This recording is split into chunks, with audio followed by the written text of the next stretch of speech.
오늘은 좀 질문을 많이 하는 시간을 좀 가집시다. 우리 올해 2018년도 표가 뭡니까? 내 신에서 발을 벗어라? 이렇게 대답이 늦어가지고 2018년도 큰 사랑교회 표가 뭐라고요? 내 발에서 신을 벗으라. 벗기 위해서 첫 번째 어떻게 해야 합니까? 돌이켜야 합니다. 돌이켜야 합니다. 누구에게 돌이켜야 합니까? 하나님께로 돌이켜야 되죠. 또 세상으로 돌이키는 사람들이 있습니다. 돌이키라 하면 세상으로 자꾸 가는 사람들이 있습니다. 하나님께로 돌이켜야 한다는 거예요. 이거 목사님, 우리가 하나님 앞에 있는데 뭘 자꾸 하나님께로 돌이킵니까? 더욱더 하나님께로 가까이. 두 번째는 신을 벗어야 합니다. 내가 사랑했던 것들, 내가 신으로 삼았던 것들, 내가 걸어왔던 모든 인생의 주인 되었던 것들을 벗어야 합니다. 왜 벗어야 합니까? 하나님이 우리의 주인이시기 때문에 바른 주인이 되어지고 바른 주님을 섬기기 위해서 우리가 사랑했던 것들을 벗기 시작해야 한다는 겁니다. 세 번째는 내려가야 합니다. 우리가 내려가야 합니다. 내가 주인 되었던 거, 다시 얘기하지만 내가 주인 되었던 거, 내가 높아졌던 것들이 내려가야 합니다. 그 하나님이 우리의 주인 되시고 그 하나님의 명령을 따라서 내려가야 합니다. 마지막 뭡니까? 함께 하신다.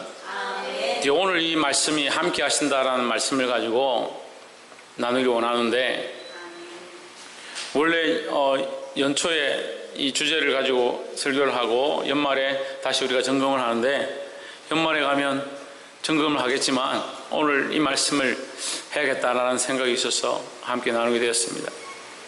말씀 제목이 가서 말하라 했습니다. 하나님 우리가 함께 하셔서 우리에게 가서 말하라 하시는데, 우리는 뭘 말해야 하는가? 뭘 말해야겠습니까? 하나님이 명령하시는 것을 말해야 합니다. 하나님 명령하시는 것, 하나님을 말해야 하고 하나님 우리에게 가르치신 것을 말해야 하는데, 자꾸 자기 생각을 말하고 자기가 옳다라는 것을 주장하다 보니까 각자 자기 소견대로, 각자 자기 주장대로 모든 것을 결정해버린다. 우리는 문제 앞에서, 우리는 상황 앞에서 하나님의 뜻이 무엇일까, 하나님 우리에게 무엇을 원하실까, 그것을 먼저 구해야 될 줄 믿습니다. 본문을 한번 보겠습니다. 12절에 하나님이 이르시되 내가 정녕 너희와 함께 있으리라. 내가 백성을 애굽에서 인도하여 낸 후에 너희가 이 산에서 하나님을 섬기리니 이것이 내가 너를 보낸 증거니라 했습니다. 그래서 지금 함께 하신 하나님께서 우리에게 가서 이 일을 전하고 가서 이 백성을 데려오라 라고 하는데, 가서 말하는 것들 가운데서 어떻게 말해야 될지를 모세가 묻습니다. 13절에 모세가 하나님께 고하되 내가 이스라엘 자손에게 가서 이르기를,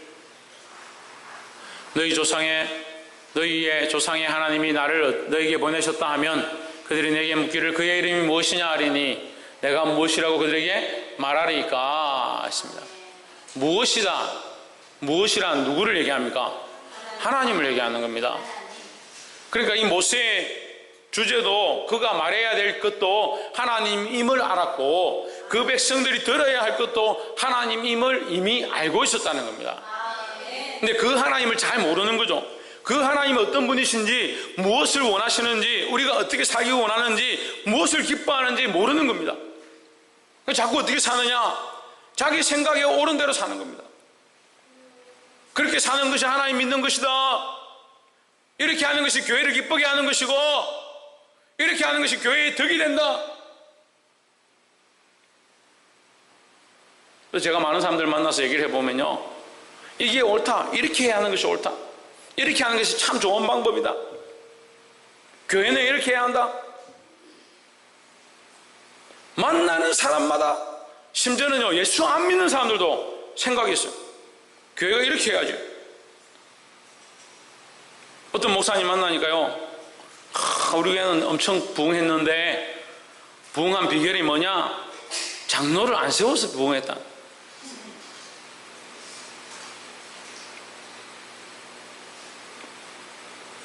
장로를 안 세워서 왜 부흥했습니까? 뒷다리 잡고 괴롭히고 이런 사람이 없어서 부흥했다.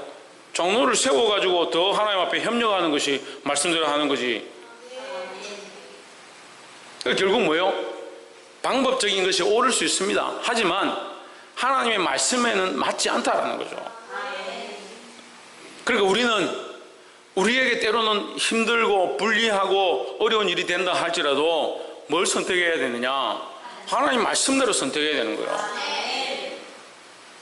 내가 보기에 옳은 거, 이렇게 하면 사람들이 다 좋아할 것이다. 이렇게 하면 사람들이 다 옳다라고 할 것이다. 이것이 우리가 예의고 이게 법도고, 하나님이 뭘 기뻐하시냐? 하나님 뭘 기뻐하시냐?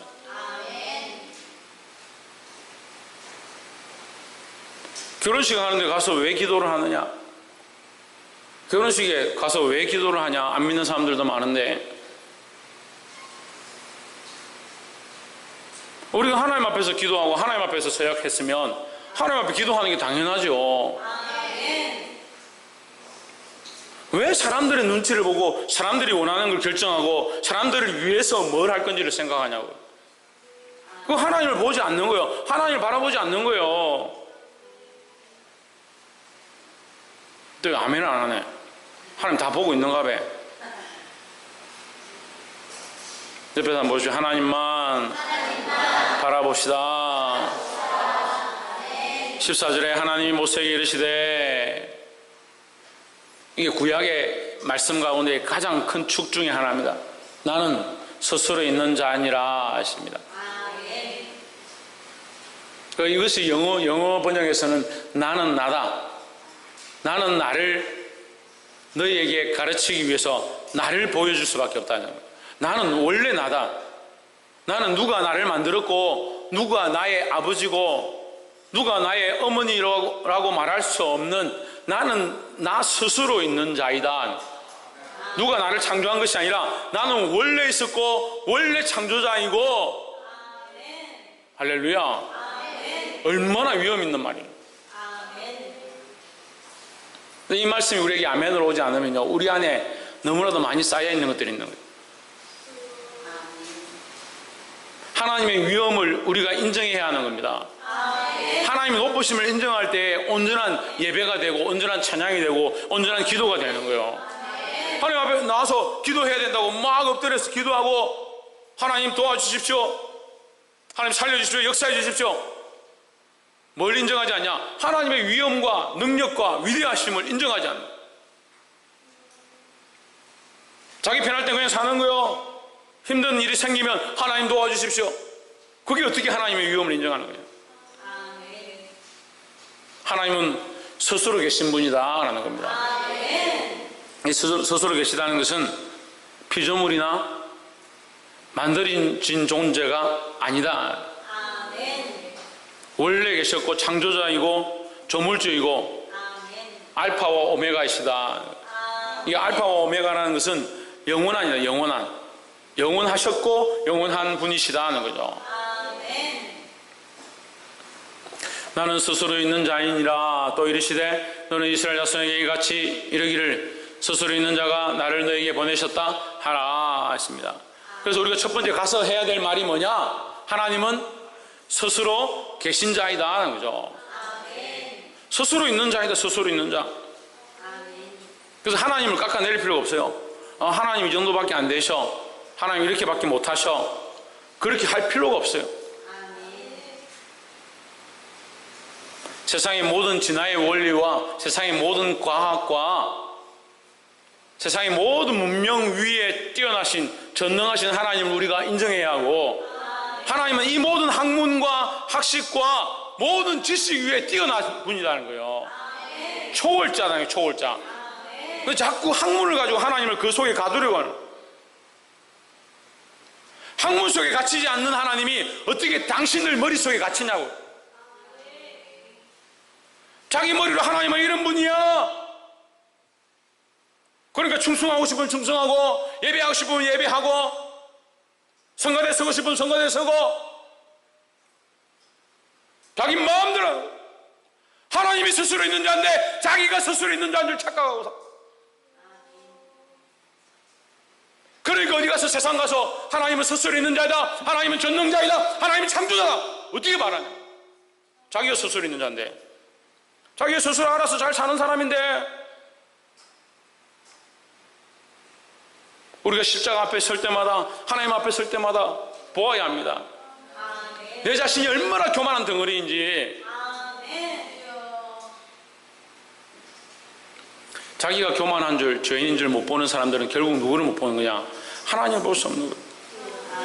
이사야서 6장에서 히스기야 왕 때에 이사야가 환상 가운데 성소의 문에 들어갔습니다. 하나님의 보좌를 봅니다. 그 위에 앉으신 하나님을 봅니다. 둘러쓴 천사들을 봅니다. 그가 화로다 내가 죽게 되었다. 내가 이 우매한 백성 중에, 이 죄인 중에 살아가면서 전능하신 하나님을 배웠다. 하나님을 본 것만으로도 나는 죽게 되었다라고 두려워하고 있습니다. 왜요? 자기가 죄인임을 보았기 때문에, 자기는 죄인인 줄 알았기 때문에.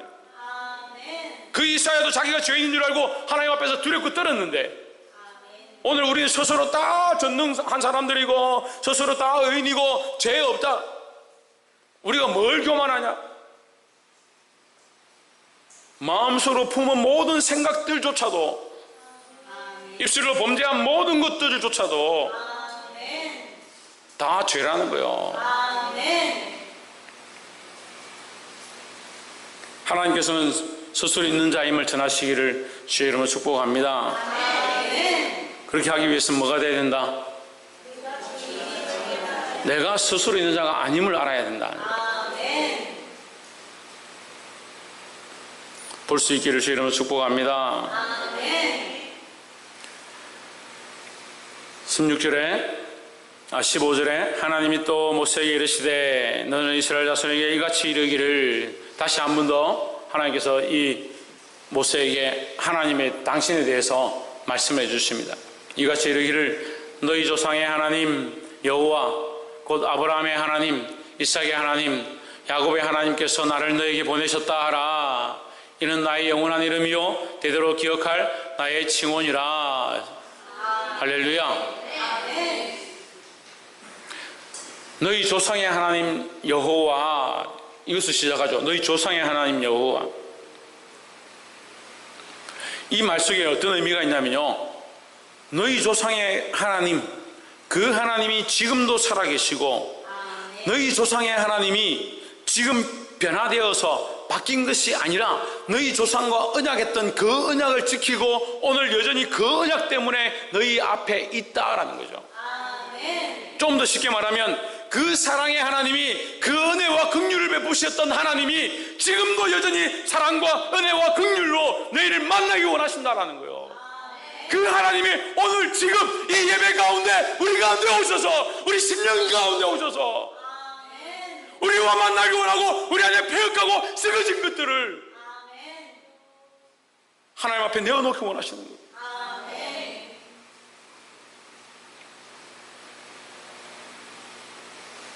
하나님 지금도 우리에게 여전히 그 사랑으로 돌아오기를, 회복되기를, 하나님과의 관계 안에 다시 들어오기를 기다리시는 줄 믿습니다. 그의 이름이 어떠하냐? 영원한 이름입니다. 영원토록 하나님의 이 사랑과 긍휼과 자비하심이 변치 않는다. 누가 변하겠습니까? 우리가 자꾸 변하죠. 우리가 자꾸 변하면서 아이고 하나님 나를 사랑하지 않는가 보다, 너 하나님 앞에 가도 안 되는가 보다. 자기를 좀 보지 말고 하나님 보라니까요. 하나님을.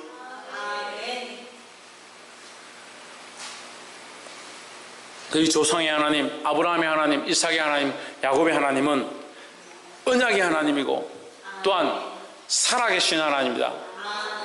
살아계신 하나님, 그 아브라함의 하나님, 아브라함 때에 그 아브라함과 함께 하셨던, 이것은 이스라엘 백성에게는 과거고 이미 없어진 시간들이지만 하나님은 이미 그 시간 가운데도 살아계셔서 존재하셨던 실존의 하나님이 지금도 여전히 실존하고 계심을 표현하고 있는 것이라는 거예요.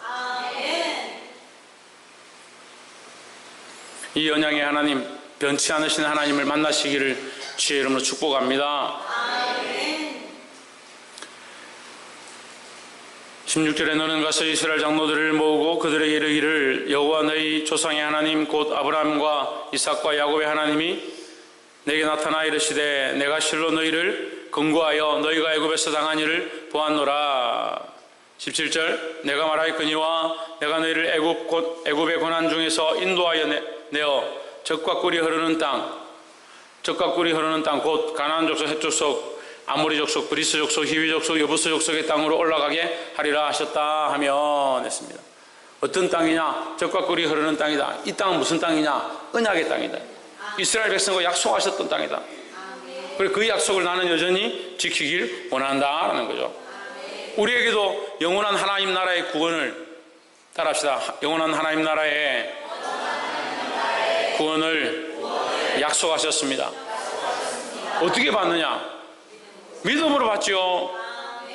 아까도 얘기했지만 하나님이 바뀌는 게 아니라 하나님의 약속이 변화되는 게 아니라 우리가 자꾸 바뀐다는 거예요. 거룩함으로 변화되면 좋겠는데 하나님의 모양으로 바뀌어지면 좋겠는데 자꾸 뒤로 후퇴하는 거예요. 자꾸 하나님 잊어버려. 복이 되기를 주 이름으로 축복합니다. 19절에 내가 아노니 강한 손으로 치기 전에는 애굽 왕이 너희가 가도록 허락하지 아니하다가 했습니다. 애굽 왕이 바로가 이스라엘 백성을 보내지 않을 줄 안다. 근데 하나님께서 방법이 있다. 어떤 방법을 쓰시냐? 강한 손으로 치시는 방법을 쓰는 것입니다. 20절에 내가 내 손을 들어 애굽 중에서 여러 가지 이적으로 그 나라를 친 후에야 그가 너희를 보내리라. 우리 세 번째는 또 첫 번째, 두 번째, 세 번째 잊어버렸을 것 같아요. 첫 번째는 하나님 스스로 계신 분이라는 것을 전해야 하고, 두 번째는 하나님은 언약 가운데 여전히 살아계신 하나님이다 하는 거예요. 마지막 세 번째로 강한 손으로 역사하시는 하나님이다 하는 거예요. 누구를 말하냐? 강한 손으로 역사하시는 하나님, 그 하나님을 전해야 한다 하는 겁니다. 왜 하나님 이 시대에는 하나님 역사하지 않습니까? 왜 내 삶에는 하나님 함께하지 않습니까? 그렇게 말할 이유가 없어요. 우리가 하나님을 보지 못하고 우리가 하나님의 음성을 듣지 못하고 우리가 하나님의 인도하심을 받지 못하는 거지, 하나님 여전히 말씀하고 있고 하나님 여전히 우리와 함께 하시고 여전히 우리의 삶을 인도하기 원하신다는 거예요. 하나님께서 강한 손과 강한 팔로 우리를 인도하시고 이 악한 세대 가운데 승리케 하실 줄 믿습니다. 이 말씀 속에서 인도하시는 하나님, 구원의 일을 하시는 하나님, 대적을 치시는 하나님, 불순종하는 자들 파하시는 하나님, 이적을 행하시는 하나님의 모양을 봅니다. 사랑하는 성도 여러분, 하나님 말씀 앞에 불순종하지 말고 오늘 이 말씀을 들었던 것처럼 하나님의 말씀을 따라 이 하나님의 이름을 전하기를 주의 이름으로 축복합니다. 우리는 어떤 자가 되어야겠습니까? 자기 스스로 높아져서 자기가 스스로 있는 자가 되지 말고 하나님이 스스로 있는 자이고 전능자임을 고백하고 그 앞에 무릎 꿇고 하나님의 이름을 높이는 삶을 살아가고, 특별히 우리 삶 가운데서 보내심을 받아서 가서 말하는 자, 무엇을 말하느냐? 하나님의 살아계심과 그 언약을 지키심과 우리를 강한 손으로 인도하시고 계시다는 사실을 전할 수 있는 저와 여러분 되기를 주 예수 그리스도 이름으로 축복합니다. 기도하겠습니다.